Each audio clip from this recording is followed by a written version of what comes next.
Welcome to the InfoWars Nightly News. It's Monday, November 18th, 2013. I'm Leanne McAdoo, and here's what's coming up tonight.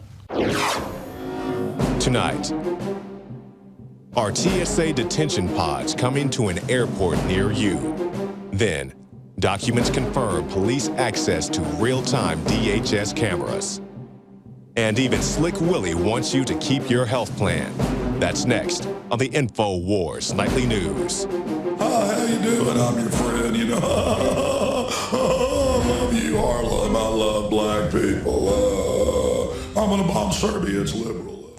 Well, just to ensure that you are totally conditioned and ready to obey absolute authority, the TSA is now rolling out new detention pods. Another example of just how we are being treated like prisoners in our free country. Travelers are now being forced to bottleneck through these detention pods as they leave the airport terminal.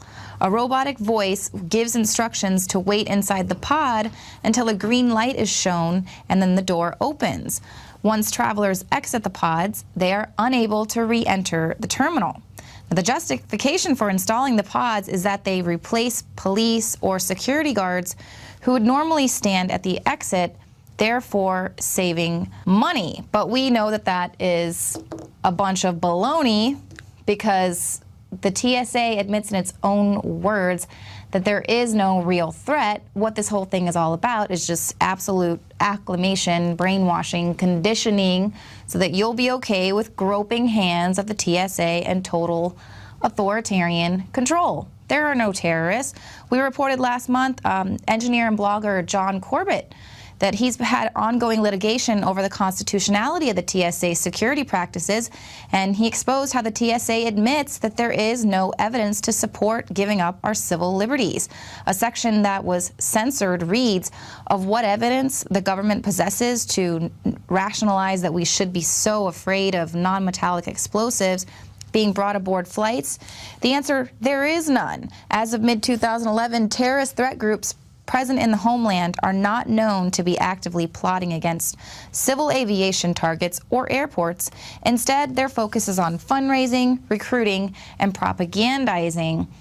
And in fact, he said it's been about 35 years since an actual situation where someone was trying to bring explosives into the airport has actually even occurred. So the threat is not real. So why are they imposing these security measures?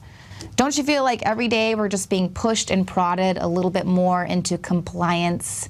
Something's definitely up. And then we also reported in October about the TSA's expanded screening process and how before you even get to the airport, they're already accessing private and government databases to get information about you, like your car registration, your employment, and so much more. But now, just to remind you that you are a prisoner who has got to be subjected to these detention pods and you must obey and control.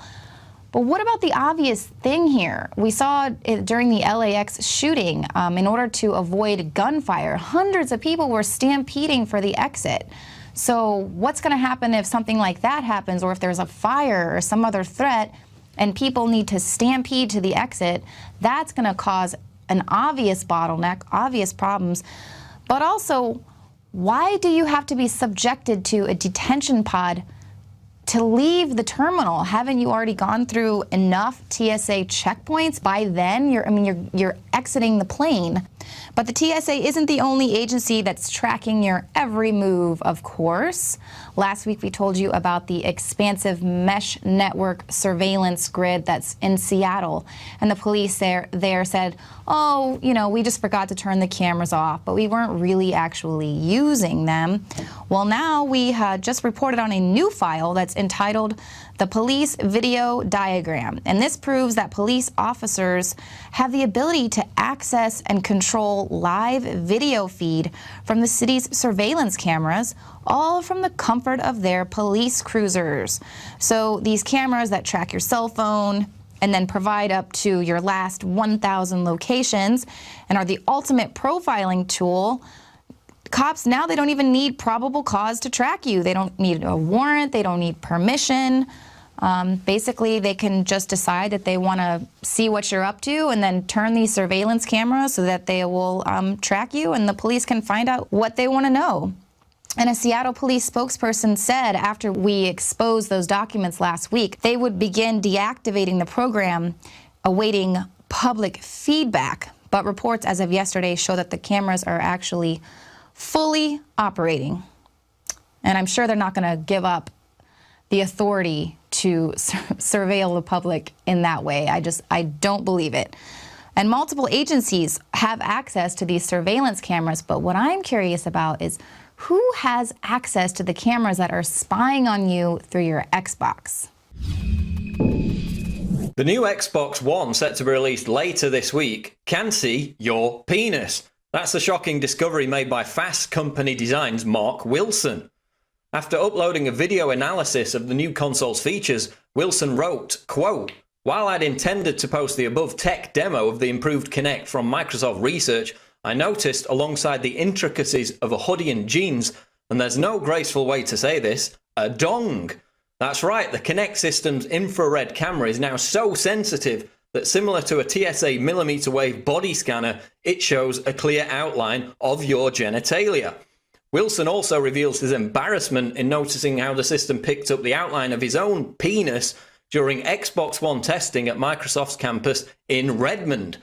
Taken on its own, this might be easy to dismiss, but when you consider the fact that Microsoft, maker of the Xbox, was deeply embroiled in the NSA wiretapping scandal, allowing the snooping agency backdoor access to spy on users of its services, things begin to get unsettling. The user will not be able to power on the new Xbox One without first enabling Kinect and standing in front of its camera.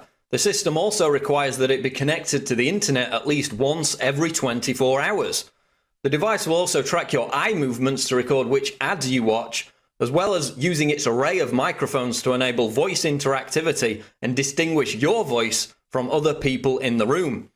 So I guess we just have to trust that Microsoft won't record and pass on the audio of our conversations to the NSA, just like it did with the data of other individuals who used its Microsoft services. Reports have emerged today that NAMBLA, the North American Man-Boy Love Association, have put in a massive pre-order for the new Xbox One, exhausting current supply. Okay, that's a joke, but you see where I'm heading. Wilson himself notes that whereas Microsoft, aware that children could be targeted by pedophiles, have banned topics or content of a sexual nature on its gamer tags and profiles, they don't seem to be as concerned about the fact that their console has the capability to perform a rudimentary strip search of all its users. Check us out on Twitter at twitter.com/prisonplanet. I'm Paul Joseph Watson reporting for Infowars.com.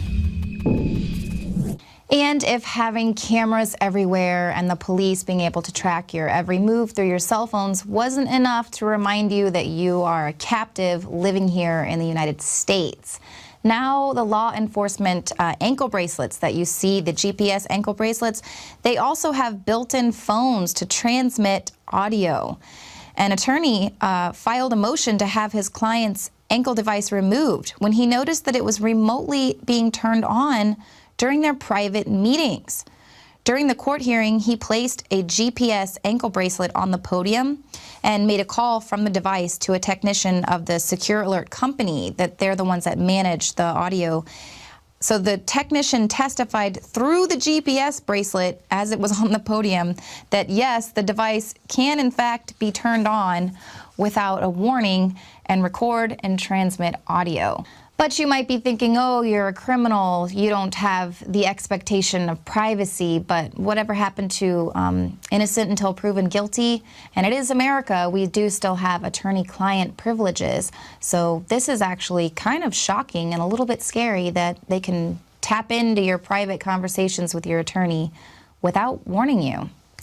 Well, stick around because coming up next, I'm going to have the latest dire warning from doctors regarding something that you're probably letting your kids do every day. We'll be right back.